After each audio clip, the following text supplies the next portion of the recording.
Hello viewers, আজকে আমরা গাছ থেকে জাম ফল সংগ্রহ করে জাম ফলের ভর্তা বানিয়েছি। ভর্তা জাম ফলের খোসার রং কালো, যখন এটাকে ভেঙে দেয় রংটা হয়ে যায় গোলাপি, লালচে গোলাপি। জাম ফলের ভর্তা তেল, লবণ, ঝাল মিশিয়ে জাম ফলের ভর্তা বানানো হয়। তো আমরা আজকে মজা করে জাম ফলের ভর্তা খাচ্ছি। এই যে দেখছো ছোট্ট মামুনি রাইসা, তাকে জাম ফল ভর্তা দেওয়া আছে। খাও রাইসা মামুনি, জাম ফলের ভর্তা খাও। আতিকা, নাও জাম ফলের ভর্তা নাও।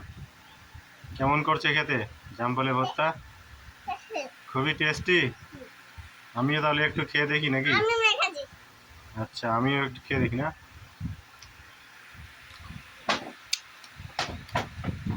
আহ, খুবই সুস্বাদু।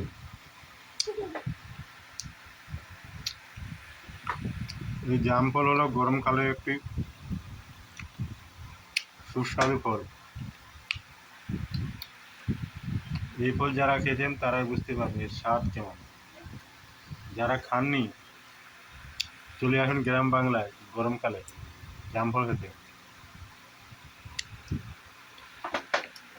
জিভে জল এসে যাচ্ছে,